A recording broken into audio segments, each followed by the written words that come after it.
सरकार के 75,000 से अधिक पुलिस अधिकारी, प्रशासनिक अधिकारी, कार्मिक, पुलिस कार्मिक और अन्य लोगों को इस पूरी व्यवस्था के साथ वहां पे जोड़ा गया है। 2700 से अधिक सीसीटीवी कैमरे, 20 ड्रोन कैमरे और 6 लाख वाहन पार्किंग की व्यवस्था, जो मैंने आपको बताया कि 5000 एकड़ से अधिक क्षेत्रफल में हमने केवल पार्किंग की व्यवस्था की है। इसके अलावा शुद्ध पेयजल की आपूर्ति के लिए 1250 किलोमीटर की पाइपलाइन भी वहां बिछाई गई। इसके अलावा अन्य तमाम प्रकार के कार्यक्रम, फायर सेफ्टी का हो, जल पुलिस का एक नया बेड़ा एसडीआरएफ के माध्यम से जल पुलिस को वहां पे प्राप्त हुआ है, जहां पे कुंभ के आयोजन के दौरान कोई भी ऐसी दुर्घटना को रोकने के लिए कार्य हो सके। सिंगल यूज प्लास्टिक को वहां पे रोकने का पूरा प्रयास किया गया है और अन्य तमाम प्रकार के आयोजन के साथ ही कुंभ आयोजन में पहली बार आर्टिफिशियल इंटेलिजेंस का चैटबॉट का भी प्रयोग किया गया है, जिसके माध्यम से कुंभ सहायक चैटबॉट 11 भाषाओं में संवाद की एक सुविधा भी उपलब्ध करवाई गई, जिसका आप इस सदन में विरोध कर रहे हैं। कुंभ में कितना लोकप्रिय है उसके बारे में आप कभी मैं इसके बारे में बताऊंगा। और गूगल के साथ एमओयू हुआ है, जिसमें सेक्टर के रास्ते हों या सांस्कृतिक कार्यक्रमों का पता लगाने, इन सब की सुविधा भी वहां पर की गई है। इसके साथ ही क्यूआर कोड जारी किए गए हैं। किसी को कोई परेशानी होती है तो उसके माध्यम से वह अपने गंतव्य तक पहुंचने में सफल हो सके, इसके लिए यह व्यवस्था भी दी गई है। और डिजिटल एक्सपीरियंस सेंटर भी बनाया गया। महाकुंभ से जुड़े हुए एक डिजिटल कुंभ एक्सपीरियंस सेंटर को भी वहां तैयार किया गया है। अस्पतालों में 6000 बेड्स की व्यवस्था की गई है। 360 बेड का मेला कुंभ स्थल पर और 25-25 बेड के 2 नए अस्पताल भी अरेल और जोशी में, 20-20 बेड के 2 अस्पताल और 10-10 बेड के अतिरिक्त अस्पतालों की स्थापना भी वहां पर की गई है। 3000 विशेष ट्रेन भारतीय रेल ने चलाए हैं, जिसके माध्यम से 13,000 से अधिक उनके फेरे प्रयागराज कुंभ की दिशा से वहां पर किए गए हैं। और उनके साथ साथ 10 स्थानों पर होर्डिंग एरिया भी उन सभी क्षेत्रों में बनाने के कार्य वहां पर किए गए हैं। ये सभी आयोजन वहां पर किए गए हैं। महोदय, इसके साथ ही अगर हम देखेंगे कि 2013 में जो प्रयागराज कुंभ में आने वाले श्रद्धालुओं की संख्या थी वो मात्र 12 करोड़ थी और 55 दिन के आयोजन में 12 करोड़। और उस समय की स्थिति के बारे में अगर मैं चर्चा करूं, यद्यपि ये चीजें कितना आवश्यक है मैं ये नहीं कह सकता, लेकिन फिर भी मैं आपसे कहना चाहूंगा कि –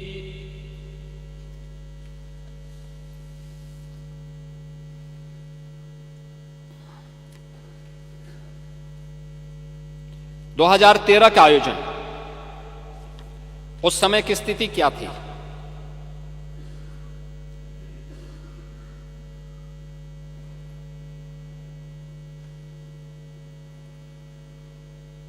उस आयोजन को उस दौरान एक हादसों के रूप में, अव्यवस्था के रूप में, भ्रष्टाचार के रूप में देखा गया था। और जो हावड़ की बात कर रहे हैं, प्रभारी मंत्री के साथ हावड़ में क्या हुआ था यह भी किसी से छुपा हुआ नहीं है। उनको एयरपोर्ट से ही वापस आना पड़ा था। उस समय जो बयान आए थे समाजवादी पार्टी के, उस समय उनके बयान आए थे, जो तत्कालीन सीएम ने बयान दिए थे। इन्होंने एक तो उस समय की तत्कालीन सरकार के रेल मंत्री पर आरोप प्रत्यारोप लगाने प्रारंभ किए थे। फिर यह भी कहा था, हम सभी जानते हैं कि घटना किसकी चूक से हुई है। उस समय एक बड़ी आग, अग्निकांड की घटना भी घटित हुई थी, वो अभी किसी से छुपी हुई नहीं। महोदय, केक ने भी अपनी रिपोर्ट दी थी 2013 को। उन्होंने कहा था, केक ने, कि श्रद्धालु कुंभ मेले में आस्था की डुबकी लगा रहे थे, तब कुंभ मेला प्रशासन भ्रष्टाचार में डूबा हुआ था। ये 2014 में जो केक की रिपोर्ट आई थी 2013 के कुंभ की, मैं उसकी चर्चा कर रहा हूं। रिपोर्ट में बताया गया कि तत्कालीन उत्तर प्रदेश सरकार ने केंद्र सरकार की ओर से दिए गए फंड से भी पूरा मेला संपन्न कर दिया, जबकि अखिलेश सरकार को आयोजन पर 70% धनराशि खर्च करनी थी। अपने स्तर पर भी उनको खर्च करनी थी, अपना पैसा नहीं खर्च किया। 13 के कुंभ में इन्हें 1141 करोड़ 63 लाख रुपए केंद्र सरकार के खर्च हुए और वहीं मात्र 10 करोड़ 57 लाख रुपए राज्य सरकार ने खर्च किए। यानी पैसा ही नहीं दिया, आयोजन के लिए पैसा ही नहीं दिया। मेला शुरू होने तक 59% कार्य और 19% आपूर्ति कार्य ही, यानी आपूर्ति कार्य पूरे ही नहीं हुए थे। मेला प्रशासन ने 8.72 करोड़ रुपए से 2 घाटों का निर्माण कराया, जो कुंभ मेले के काम से संबंधित थे ही नहीं। 111 निर्माण कार्यों में से 81 में तकनीकी स्वीकृति नहीं ली गई। सड़क चौड़ीकरण करने का काम 57 करोड़ 41 लाख रुपए और उनकी मरम्मत में 46 करोड़ 68 लाख रुपए बिना काम का परीक्षण किए ही दे दिए गए और 9 करोड़ 1 लाख की सामग्री बिना जरूरत की खरीदी गई। मोबिलाइजेशन और मशीनरी के एडवांस भुगतान के अलावा 23 ठेकेदारों को 4 करोड़ 65 लाख रुपए सुरक्षित एडवांस देकर अनुचित लाभ पहुंचाया गया। ट्रैक्टर की लॉग बुक की जांच में पाया गया कि एक ट्रैक्टर एक ही समय में 2 स्थानों पर कार्य कर रहा था। 30 मजदूर एक ही समय में 2 स्थानों पर कार्य में दिखाए गए हैं। ट्रैक्टरों की आपूर्ति के अनुबंध में सभी टैक्स शामिल थे, इसके बावजूद 2 ठेकेदारों को सेवा कर का अलग से भुगतान किया गया। शौचालयों की कमी होने की वजह से एक दिन में औसतन 900 लोगों ने एक शौचालय का इस्तेमाल किया। कई स्थानों पर देखा गया कि पुरुष और महिला शौचालयों के बीच विभाजन दीवार भी नहीं थी। 50% कल्पवासियों को बीपीएल कार्ड उपलब्ध कराए गए। उनको भी राशन कार्ड तब मिले जब मेला की 4 पावन तिथियां बीत चुकी थी। उन्हें कम दरों पर खाद्य सामग्री उपलब्ध नहीं हो सकी। पेयजल के लिए लगाए गए नलों में हर हफ्ते पानी के नमूने ले जाने थे। 201 में से महज 6 नलकूपों में सिर्फ 6 नलों में ही नमूने ले गए। स्नान घाटों पर कपड़े बदलने के लिए कोई चेंजिंग रूम नहीं था, चेंजिंग रूम नहीं बनाए गए थे। कई पेंटून पुलों पर जल पुलिस और एम्बुलेंस की व्यवस्था भी नहीं थी। केक ने मेले में सड़क चौड़ी करने और सड़क की मरम्मत से लेकर घाटों के निर्माण तथा भीड़ के नियंत्रण करने के लिए बैरिकेडिंग करने के काम में भी भ्रष्टाचार पाया था। यह है 2013 की व्यवस्था। और जो लोग स्वयं दुर्व्यवस्था के लिए जाने जा रहे थे, उन लोगों ने कैसे इस पूरे आयोजन को बदनाम करने के लिए किया है, और मैं उसके बारे में भी आगे भी बताऊंगा। महोदय, ये हिमालयन इंस्टीट्यूट है प्रयागराज का। उन्होंने कुंभ मेले की व्यवस्था के बारे में 3 महत्वपूर्ण बातों की ओर इस बार ध्यान आकर्षित किया है। और जो बातें उन्होंने कही हैं कि आज प्रत्येक भारतीय के मानस पटल पर एक अनोखी जागृति आई है, और यह जागृति परम उदात्त और आध्यात्मिक शक्ति के ओत से कुंभ में आ रहे हैं। किंतु हम लोग ऐसी विशालता और भव्यता हमें नहीं दिखाई दी। अनंत विविधताओं को अपने में समेटे हुए यह कुंभ मेला अपने आप में अद्वितीय है। इस मेले में सभी राष्ट्रों, धर्मों और विचारधाराओं वाले लोग भाग ले रहे हैं और लाभान्वित हो रहे हैं। यह मेला प्रगति के पथ पर अग्रसर महान भारत देश की आध्यात्मिक संपत्ति और उसकी सर्वांगीण संस्कृत सभ्यता की आराधना स्वरूप है। दूसरा, उन्होंने कहा समूचे विश्व के आध्यात्मिक जिज्ञासु तथा सामान्य मानव समाज कुंभ मेले के प्रति जागरूक हो गया है। यह कुंभ मेला भारत के अगाध आध्यात्मिक परंपराओं के मूल स्रोत दर्शित करता है और प्रदर्शित करता है कि अनोखी विधि विश्व की अनेक विचारधाराओं को नेतृत्व कर रही है। तीसरा उन्होंने कहा कि कुंभ मेले का ऐसा रूप देने में कितना प्रयत्न करना पड़ा होगा, कितने संसाधन जुटाने पड़े होंगे कितनी बुद्धिबल, धन, जनशक्ति, विशेष रूप से उच्च स्तरीय नेतृत्व शक्ति का संचय और सदुपयोग किया गया होगा, इसका अनुमान कुंभ मेले में प्रवेश करते ही हो जाता है। कुंभ मेले की सफलता की इस चोटी पर पहुंचाने के लिए सरकार के शीर्षस्थ पद पर विराजमान समस्त अधिकारी और प्रशंसा के धन्यवाद के पात्र हैं। इस महान पर्व को विश्व के मानचित्र पर सदा सदा के लिए सर्वोच्च पद पर आसीन करने के लिए आप सबका हम सत सत नमन और आभार व्यक्त करते हैं। हिमालयन इंस्टीट्यूट ये पत्र जारी करता है अपने यहां से।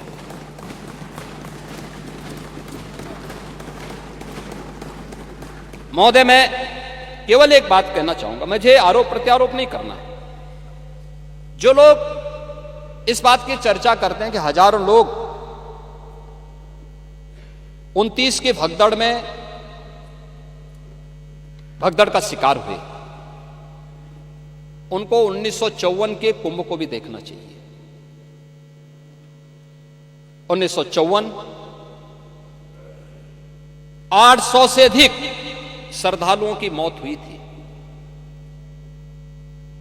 और यह दुर्भाग्यपूर्ण घटना तब हुई थी जब तत्कालीन प्रधानमंत्री और तत्कालीन महामहिम राष्ट्रपति एक दिन पहले इस महाकुंभ में भागीदार बने थे। 1976, 1974 और 1986 के कुंभ के आयोजन में सैकड़ों लोगों की मौत हुई थी। वो आज हमें आईना दिखाने का काम कर रहे हैं। वे लोग आज इस महाआयोजन पर प्रश्न खड़ा कर रहे हैं। महोदय, वीआईपी कल्चर की बात वो करते हैं जो मुंह पे चांदी का चम्मच लेकर के ही पैदा हुए हैं। जीवन भर जिन्होंने वीआईपी सुविधा ली है, अगर थोड़ी सी वीआईपी सुविधा इधर उधर नहीं कि जमीन आसमान को एक कर लेते हैं। वे प्रयागराज महाकुंभ में वीआईपी कल्चर अगर कुंभ में होता तो आप मुझे बताइए 56 करोड़ लोग इन 38 दिनों में, इन 37-38 दिनों में क्या त्रिवेणी में आस्था की पावन डुबकी लगा पाते? समाजवादी पार्टी के माननीय सदस्य का यह कहना कि अमृत स्नान नहीं हुआ है या मुहूर्त के अनुसार नहीं हुआ है, अच्छी बात है कि अब आप मुहूर्त भी देखने लग गए हैं। यह अच्छी बात है कि आप लोग मुहूर्त देखने लग गए हैं, लेकिन सच्चाई यह है कि मौनी अमावस्या के दिन जब यह दुर्भाग्यपूर्ण घटना घटित हुई तो उस समय प्रयागराज के अंदर मेला क्षेत्र में ही 5 करोड़ से अधिक श्रद्धालु था। प्रयागराज सिटी पूरी तरह पैक थी। जिस सिटी की क्षमता ही 25 करोड़ जनसंख्या को अपने अंदर समाहित करने की हो, वहां अगर 25 लाख की जनसंख्या को अपने अंदर समाहित करने की हो, अगर वहां 2 करोड़ लोग आएंगे तो थोड़ा सुविधा तो होगी। और ये 2 करोड़ लोग प्रयागराज सिटी और उसके अगल बगल के क्षेत्र में थे। सरकार ने 24 घंटे पहले से इस प्रकार की व्यवस्था भी दी थी। एक दिन पहले ही जौनपुर, मिर्जापुर, भदोई, चित्रकूट, महोबा, फतेहपुर, कौसांबी, प्रतापगढ़, इन सभी जनपदों में होर्डिंग एरिया बना करके वहां पे पार्किंग स्पेस दे करके श्रद्धालु जनों को रोका था। और महोदय, लगभग 2 लाख बसेज वहां पे रोकी गई थी। यानी लगभग 2 करोड़ श्रद्धालुओं को हम लोगों ने इन क्षेत्रों में पहले दिन ही रोका हुआ था। और मैं धन्यवाद दूंगा कि स्थानीय प्रशासन ने भी और स्थानीय जनता ने भी, उत्तर प्रदेश वासियों ने आतिथ्य सेवा का उत्कृष्ट उदाहरण प्रस्तुत किया इन जनपदों में। लगातार 24 घंटे तक, यानी एक दिन पहले 28 जनवरी को 5 करोड़ श्रद्धालुओं ने वहां स्नान किया महाकुंभ में, और भीड़ के उस प्रेशर को हम देख रहे थे। एक एक क्षण पूरा प्रशासन, पूरा शासन इसमें लगा रहा, एक एक क्षण लगा रहा। एक स्पेस की अपनी सीमा होती है, धरती की अपनी सीमा है, वो असीमित नहीं है। आरोप प्रत्यारोप लग सकते हैं, और इसीलिए 28 तारीख को, 28 जनवरी की सायकाल को ही हम लोगों ने इन जनपदों में होर्डिंग एरिया बना करके उन्हें रोकने का कार्य किया था कि आप यहां पे रुकेंगे। और मैं अभिनंदन करूंगा उन सभी श्रद्धालुजनों का, उन पूज्य संतों का, जिन्होंने उसमें प्रशासन और शासन की व्यवस्था में भरपूर सहयोग किया। 24 घंटे वे सभी श्रद्धालु वहां रुके रहे और किसी ने भी उतावलापन नहीं दिखाया। बहुत शांतिपूर्ण तरीके से वे लोग वहां रहे। 29 की रात्रि में दुर्भाग्यपूर्ण घटना घटित होती है, और 1:10 से लेके 1:30 बजे के बीच में घटना घटित होती है, जब संगम नोच के पास अचानक अत्यधिक प्रेशर होने के बाद बैरिकेड्स टूटती हैं और बहुत सारे श्रद्धालु उस एरिया में आते हैं जहां पे एक प्रकार का होर्डिंग एरिया जो था वहां घुस जाते हैं। वहां पहले से बैठे हुए श्रद्धालुओं के ऊपर वे अचानक गिरते हैं, और उसके बाद तब ये दुर्भाग्यपूर्ण घटना फिर वहां घटना घटित होती है, जिसमें 30 श्रद्धालु, जिसमें 66 श्रद्धालु उसकी चपेट में आए थे, जिन्हें तत्काल हॉस्पिटल पहुंचाया गया, जिसमें से 30 श्रद्धालु की मौत हुई। 36 श्रद्धालु, जिनमें 36 श्रद्धालु वहां पे स्थानीय मेडिकल कॉलेज में भर्ती किए गए। 30 में से 29 की पहचान हुई। उनके परिवारजनों ने बकायदा, क्योंकि कोई इस आयोजन के साथ जुड़ता है तो एक परंपरा होती है, लोगों की अपनी आस्था होती है, वो लोग ये मानते हैं, वो कहते हैं साहब पोस्टमार्टम मत करिए, घटना घटित हो गई है, हमारे साथ केवल एक हम पंचनामा बनाना चाहते हैं। उनकी रजामंदी की, और ये जो भी कार्य हुआ है ये मजिस्ट्रेट के सामने, पुलिस के सामने, प्रशासन के सामने, परिवारजनों के सामने उनकी बॉडी को वे लोग लेके गए। एक की पहचान नहीं हो पाई, उनका डीएनए प्रिजर्व किया गया, उनका अंतिम संस्कार लोकल स्तर पर प्रशासन ने किया। 36 श्रद्धालु में से 35 को उनके परिजन लेके चले गए। एक श्रद्धालु अभी वहां पे उपचाराधीन है और स्थानीय मेडिकल कॉलेज में उनका उपचार चल रहा है। महोदय, ये घटना वहां की थी, लेकिन अक्सर होता है, भगदड़ होती है, अव्यवस्था फैलती है, भगदड़ की स्थिति पैदा होती है, लेकिन वहां पे तत्काल पुलिस ने भी और उसके लिए लगाई गई एजेंसियां भी, उन्होंने जब रेस्क्यू प्रारंभ किया तो ग्रीन कॉरिडोर बनाने में श्रद्धालु जनों ने ही उसमें मदद की थी, और श्रद्धालु जनों ने मदद करके ग्रीन कॉरिडोर बनाकर के एम्बुलेंस को वहां पहुंचाने और पहुंचाने के साथ साथ उनको हॉस्पिटल पहुंचाने में अपना योगदान भी दिया। हॉस्पिटल से फिर मेडिकल कॉलेज ले जाने में योगदान दिया, जिसमें यह दुर्भाग्यपूर्ण घटना घटित हुई। हम उस जन दबाव को देखें जो समय वहां रहा होगा। 5 करोड़ की आबादी में, 5 करोड़ की भीड़ के बीच रेस्क्यू करना, उन्हें ले जाना, और इस प्रकार के अलग अलग क्षेत्रों में भी दिन भर दबाव बनते रहे, क्योंकि कुछ लोगों को वहां से निकालना, कुछ लोगों को फिर नए लोगों को वहां लाने की व्यवस्था करना, और इस व्यवस्था में अलग अलग स्थानों, फिर प्रयागराज के अंदर अलग अलग जगहों पर और भी अन्य स्थानों पर कुछ प्रेशर पॉइंट बने थे। कुछ लोग घायल हो रहे थे, जिसमें से लगभग 30-35 के आसपास लायक लोग घायल अन्य स्थानों पर भी हुए, उन्हें भी हॉस्पिटल पहुंचाया गया। उनमें भी 7 लोगों की मौतें हुई हॉस्पिटल ले जाते समय या हॉस्पिटल में।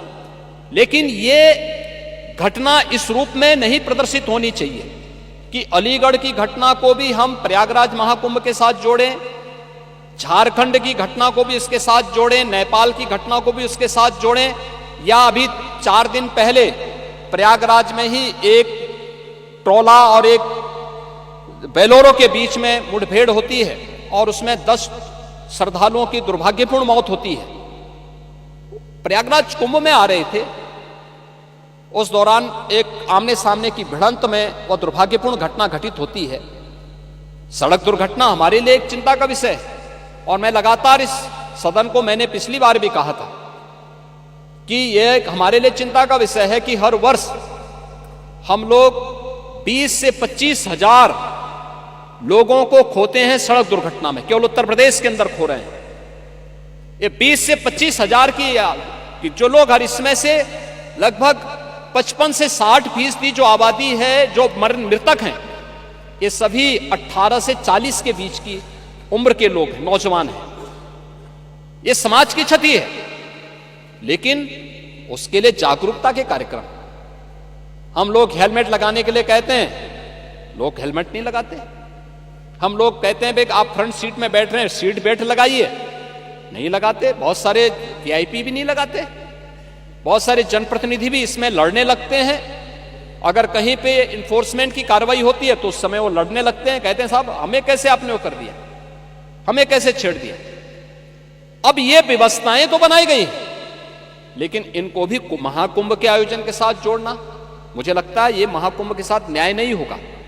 और इसलिए मैं बड़ी विनम्रता के साथ कहूंगा कि जो ये बातें हो रही हैं कि राजनीति में जहां पर 56 करोड़ से अधिक श्रद्धालु इस पूरे आयोजन के साथ, अभी एक सप्ताह का समय बाकी है, और इस पूरे आयोजन के से सहभागी बनकर के अपनी आस्था को व्यक्त करके भारत के सनातन धर्म की इस आस्था के प्रति नतमस्तक हो रहा है, भारत को, भारतीयता को पहचान देने के लिए उतावला दिख रहा है।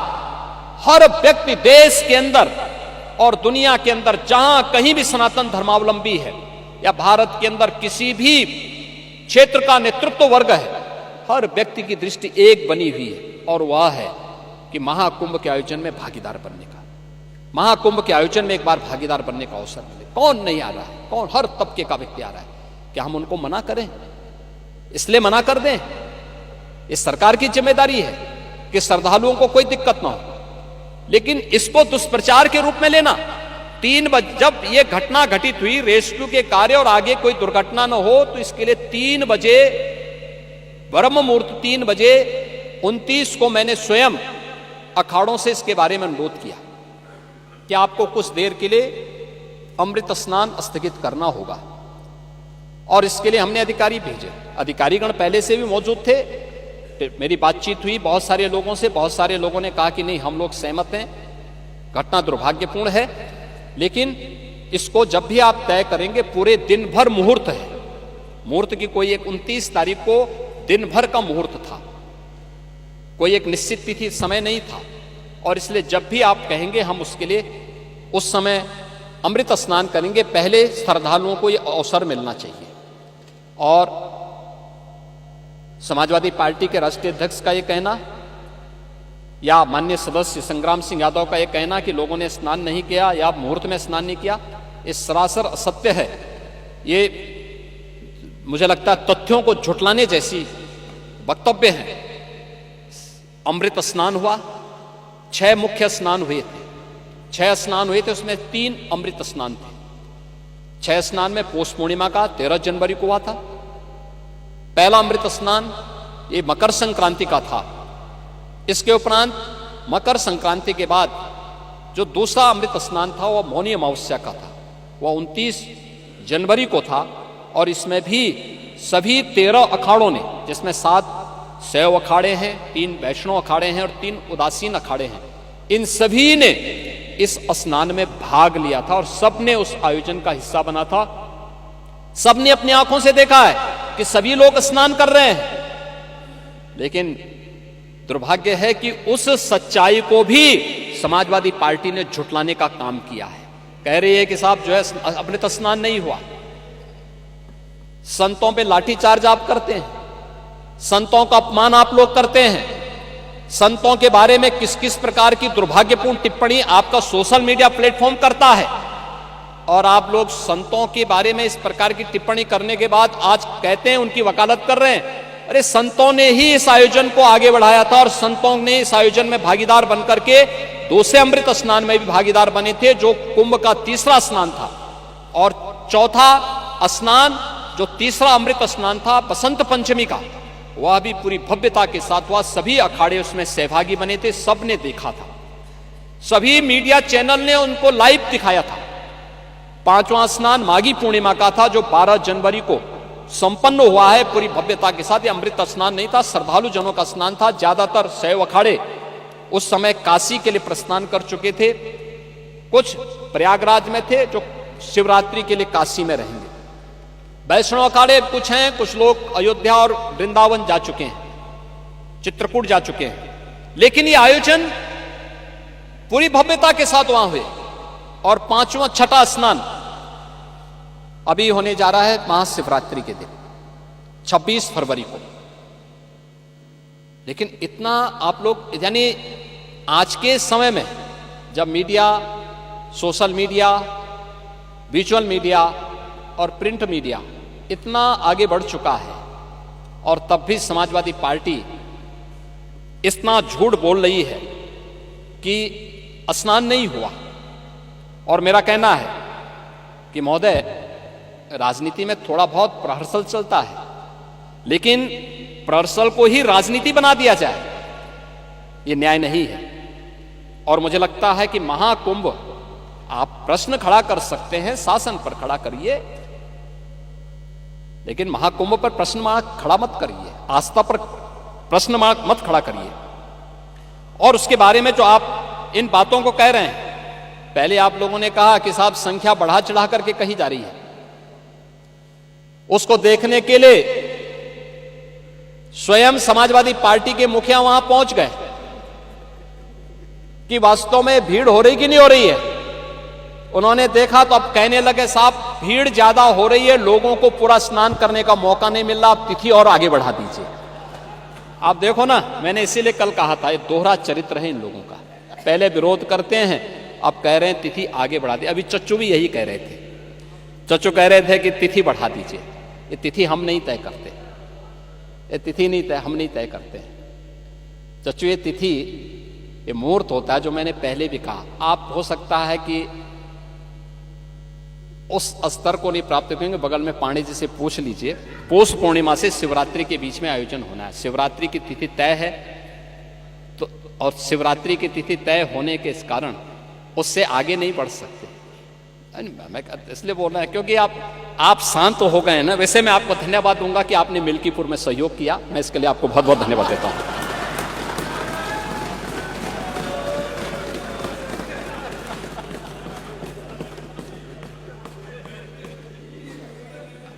चच्चो को बोल रहा हूं, नहीं, चच्चो उसमें बहुत सहभागी। आप यहां भी सहयोग करने वाले हैं हो अभी।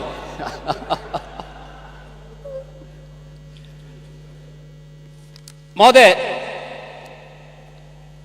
ये महाकुंभ का यह आयोजन जो आदरणीय प्रधानमंत्री जी के मार्गदर्शन में, पूज्य संतों के सानिध्य में इतना विराट आयोजन बना है, यह एकात्मता का एक महाकुंभ है। और मैं आपकी परेशानी समझ सकता हूं, जो आपकी विभाजनकारी राजनीति है, जो आपकी जाति जाति के बीच में विखंडन करने की राजनीति है। इसका जवाब देश ने भी दे दिया और उत्तर प्रदेश ने भी दे दिया है। देश ने हरियाणा, महाराष्ट्र और दिल्ली की विजय के रूप में यह जवाब दिया है।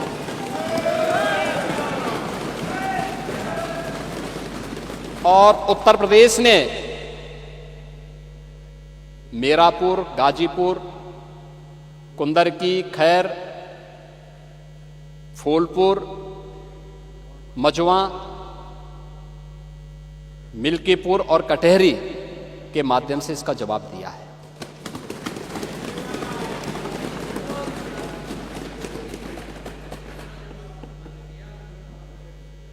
पांडे जी, आपको प्रचार करने से किसने रोका था?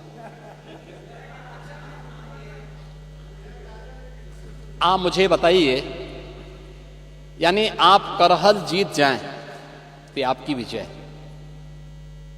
और अगर भाजपा कुंदर की और कटहरी जीत रही है तो आप इसको स्वीकार करने को तैयार नहीं, यानी भारत के संवैधानिक व्यवस्था में आपका विश्वास नहीं। आप जनता का उपहास उड़ा रहे हैं, जो जनता जनार्दन वोट देने जा रही है उसका उपहास उड़ा रहे हैं, उसका अपमान कर रहे हैं। ये कहां की शोभा है? यानी ये, अरे अब देखिए, विषय आया था इसलिए मैं कह रहा हूं, क्योंकि चच्चू ने बात कह दी कि आगे तिथि बढ़ा दिया जाए, तो मैंने कहा बढ़ाने का वो हमारे ऊपर नहीं है, ये शास्त्रों की परंपरा है, शास्त्रीय गणना, शास्त्रीय पद्धति, ज्योतिषी गणना के अनुसार ही होगी।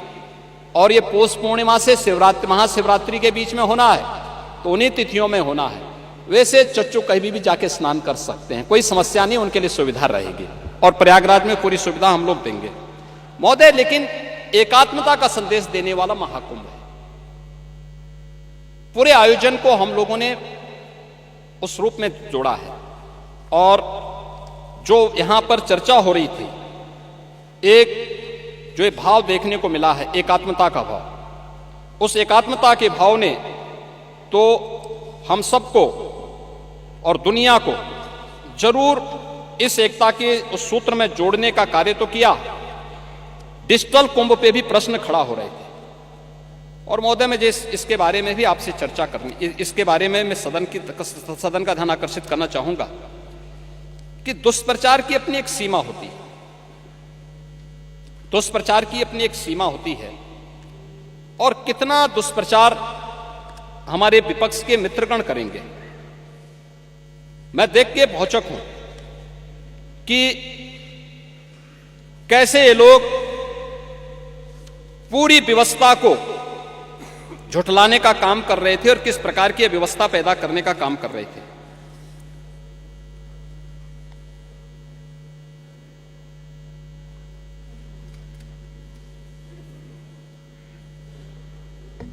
इसमें खासतौर पर समाजवादी पार्टी का जो मीडिया सेल है, इसने महाकुंभ के बारे में जो दुष्प्रचार किए, इसमें इन्होंने कहा था कि डिजिटल कुंभ के बारे में जो प्रश्न आप खड़ा कर रहे थे, इस डिजिटल कुंभ का ही परिणाम है कि 22,000 से अधिक श्रद्धालु जो इस पूरे आयोजन के दौरान अलग अलग समय में मिसिंग हुए थे, यानी गायब हुए थे, अपने परिवारजनों से बिछुड़े थे, जिसमें से एक समाजवादी पार्टी ने भी लिखा है कि महाकुंभ में मची भगदड़, सरकारी अव्यवस्था, कुप्रबंधन, भ्रष्टाचार के कारण हजारों लोग लापता हैं। कौन मरा कौन जिंदा कुछ पता नहीं चल रहा है। सिर्फ गोरखपुर क्षेत्र के 2 मंडलों में ही 35 लोग लापता हैं। महोदय, इसका जवाब हिंदुस्तान ने अगले दिन दिया कि महाकुंभ में लापता सभी श्रद्धालु घर पहुंचे। ये है, ये आपकी सच्चाई है। कितना झूठ बोलेंगे, उसकी एक सीमा होती है। ऐसे ही द हिंदू ने दिया है Mahakumbh stampede for missing Telangana women found safe. ये हिंदू लिखता है कुंभ के बारे में। अपनों से बिछड़े 44 श्रद्धालु घर पहुंचे, ये गोरखपुर का है। और डिजिटल खोया पाया सेंटर लोगों को खोजने में कर रहा है मदद। 20,000 से ज्यादा बिछड़ों को अपनों से मिलाया। अमावस्या पर, मौनी अमावस्या में सबसे ज्यादा परिवार से हो गए थे दूर, और ये सभी लोग मौनी अमावस्या के दिन 8,725 लोगों को उनके परिजनों को सुपुर्द किया गया। मकर संक्रांति में पौष पूर्णिमा 13 जनवरी को, मकर संक्रांति 14 को और 15 जनवरी को 598 श्रद्धालुओं को उनके परिजनों से मिलाया गया। और बसंत पंचमी के दिन 2, 3 और 4 फरवरी को 813 श्रद्धालुओं को डिजिटल खोया पाया केंद्र की मदद से उनके परिवारजनों को मिलाने का काम किया गया। यानी दुष्प्रचार की भी एक सीमा होती है, और उस सीमा को भी आज आप लोगों ने पार करके इस पूरे आयोजन को बदनाम करने की कोई कोर कसर नहीं छोड़ी है। और इसलिए महोदय, जो भी ये आयोजन प्रयागराज में आयोजित हो रहा है, उस पूरे आयोजन के प्रति प्रदेश की सद्भावना है, प्रदेशवासियों का सहयोग है। स्थानीय स्तर पर थोड़ा बहुत लोगों को कठिनाई जरूर हो रही होगी, लेकिन वे आनंदित भी हो रहे हैं। अतिथि भी आ रहे हैं और देश और दुनिया को देखने का एक अवसर भी उन्हें प्राप्त हो रहा है। इसके साथ ही इस आयोजन के साथ महोदय मुझे बताते हुए यह भी एक मैं थोड़ा बताना चाहूंगा कि यह आयोजन दुनिया का सबसे बड़ा आयोजन कैसे बन चुका है। दुनिया के जो सबसे बड़े आयोजन है, जिसमें जर्मनी का अक्टूबर फेस्ट, इसमें 72 लाख पर्यटक आते हैं। रियो कार्निवल ब्राजील का है, इसमें 70 लाख पर्यटक आते हैं। और हज मक्का में 25 लाख श्रद्धालु पहुंचते हैं। ये कुल दुनिया की आयोजन की स्थिति है। और अकेले महाकुंभ अभी 1 सप्ताह बाकी है, 56 करोड़ की सीमा लांघ चुका है। महोदय, भारत और चीन के अलावा दुनिया में किसी भी देश की आबादी इससे ज्यादा नहीं है। यूरोपीय संघ की जो आबादी है वह कुल है 44 करोड़ 90 लाख। महाकुंभ में उससे भी ज्यादा लोग पहुंच चुके हैं। संयुक्त राज्य अमेरिका की आबादी है 34 करोड़ 66 लाख। उससे ज्यादा लोग महाकुंभ में आ चुके हैं। पाकिस्तान, बांग्लादेश, इनकी टोटल आबादी को भी जोड़ देंगे, उससे भी ज्यादा हमारे महाकुंभ में लोग आ चुके हैं। अकेले प्रयागराज उसको अपने साथ जोड़ रहा है। और इसलिए मैं आज के इस अवसर पर अपने विपक्ष के मित्रों से कहना चाहूंगा, आप इसके लिए सदन में मुद्दा उठा सकते हैं, हमें कोई आपत्ति नहीं, हम रोक भी नहीं सकते, लेकिन शब्दों की मर्यादा का ध्यान जरूर रखें जब आप सोशल मीडिया में या मीडिया में कोई वक्तव्य देते हैं। दूसरा, जब आप कोई टिप्पणी करते हैं कि हजारों की संख्या में मौत हो गई, अलग अलग लोगों ने, समाजवादी पार्टी के नेता भी थे, कांग्रेस के नेता भी थे, जिन्होंने इस प्रकार के गैर जिम्मेदाराना बयान दिए। हमें उन तथ्यों को देखना चाहिए जो मैं कह रहा हूं कि डिजिटल कुंभ, जिनको आप मृतक बता रहे हैं, जिसमें एक प्रयागराज के महोदय, एक प्रयागराज के ही सज्जन है, हम उनको भी दे रहा हूं, भगदड़ में जिसे मृत माना वो 13वें के दिन घर पहुंचा। ये प्रयागराज के हैं, है ना। अब उसके बाद भी ये सज्जन आपके जीरो रोड के खूंटी गुरु के घर लौट आए। यानी ये मौनी अमावस्या के स्नान पर्व पर भगदड़ के बाद से लापता थे। हादसे में लापता खूंटी गुरु को मृत मानकर उनकी 13वीं की तैयारी हो चली थी। शाम को भोज के लिए मोहल्ले में तैयारी चल रही थी कि तभी तक वो ई रिक्शा से उतरे और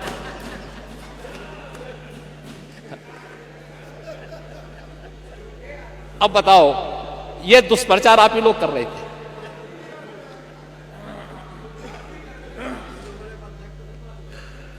आप देखिए कि खूंटी गुरु कई दिनों से घर नहीं लौटे थे और 13वीं में 13 ब्राह्मणों को भोज कराने की तैयारी हो रही थी।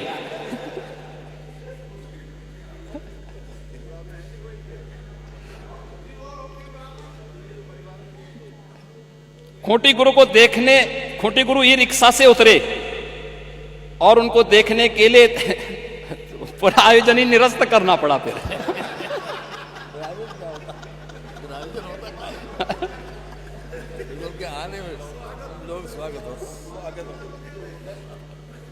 तो मैं आप सबसे कहना चाहूंगा, ये 20,000 लोग हैं तो नहीं भाई, अब वहां आप जैसे महापुरुष कुछ रहे होंगे, वहां कैमरा लेकर खड़े रहे होंगे देखने के लिए कि अब इसके बाद लोगों के कमेंट लेंगे, लोगों से बुलवाएंगे कि देखिए साहब सरकार कोई व्यवस्था नहीं कर पाई हो गया। और तब तक वे स्वयं ही प्रत्यक्ष रूप से मूर्त रूप में प्रकट हो गए। उन्होंने कहा बे ये नमूनों पे विश्वास मत करो, ये झूठ के सौदागर हैं, मैं तो अभी जीवित हूं, मैं तो ऐसे भंडारे का आनंद ले रहा था पूरे प्रयागराज। तो मैं इसीलिए कह रहा हूं पांडे जी, मैं इसीलिए कह रहा हूं महाकुंभ में कोई भूखा नहीं रह सकता। और हिंदुस्तान का पेट इतना बड़ा है, हमारी तो परंपरा है। अब गुरुद्वारा में जाइए, किसी मठ में मंदिर में जाइए, लंगर फ्री में चलते हैं। कोई भी आएगा उसकी जाति नहीं पूछी जाती, पंथ नहीं पूछा जाता, क्षेत्र नहीं पूछा जाता, भाषा नहीं पूछा जाता। वो केवल इशारों से कर देगा। लोग सम्मानजनक ढंग से अतिथि मानकर उसका सम्मान करते हैं। ये भारत है। मां अन्नपूर्णा की हम पूजा करते हैं। आप क्यों भारत को बदनाम कर रहे हैं? मुझे अफसोस होता है, आप भाजपा से लड़ते लड़ते भारत से लड़ने लगते हैं। मैं एक वक्तव्य आपका दिखा रहा हूं, आपके समाजवादी पार्टी के अध्यक्ष का वक्तव्य है, और वो वक्तव्य है, बहुत दुर्भाग्यपूर्ण वक्तव्य है। ये वक्तव्य है श्री अखिलेश यादव का। महोदय, उन्होंने कहा है कि हमारा देश कभी विकसित भारत नहीं बन सकता। ये देखो ना, ये क्या है? ये यानी एक राजनीतिक दल अपने देश के प्रति इतनी दुर्भावना रखता है, और इसलिए देश अब इस बात को कहने लग गया है कि अगर श्री राहुल गांधी की उपस्थिति भाजपा की जीत की गारंटी है, तो उत्तर प्रदेश में से अखिलेश यादव की उपस्थिति भाजपा की जीत की निश्चित गारंटी है।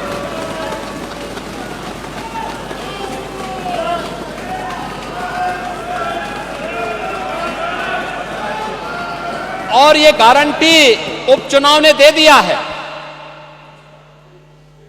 ये उपचुनाव दे चुका, और ठीक ही बात है भाई, पप्पू और टप्पू में बहुत अंतर थोड़ा है। नाम का असर होता है। चच्चू ने वैसे थोड़ा नाम रखा है, तो ठीक है, चच्चू भी शांत हैं, लेकिन समय आने पे अपना होश दिखाएंगे। महोदय, मैं विनम्रता से कहूंगा कि महाकुंभ पे राजनीति न करें, अपनी बात को रखें शालीनता के साथ, मर्यादा के साथ। लेकिन जो लोग जीवित हैं, अपने परिवार के साथ मिल रहे हैं, उनको मृतक मत बताइए। और पांडे जी, आप तो इतने बुजुर्ग हैं, इतने वरिष्ठ हैं। हमारे यहां तीर्थ यात्राएं होती थी, लोग जाते थे, बड़े श्रद्धा के साथ जाते थे। हमारी आस्था है, कैसे आप इसको रोक सकते हैं? लेकिन उनको बदनाम मत करिए, उनकी श्रद्धा के साथ खिलवाड़ मत करिए। मैं तो तेलंगाना का भी उदाहरण आपको दे दिया, उत्तर प्रदेश का मैंने दिया, गोरखपुर का मैंने दिया, प्रयागराज का मैंने दिया।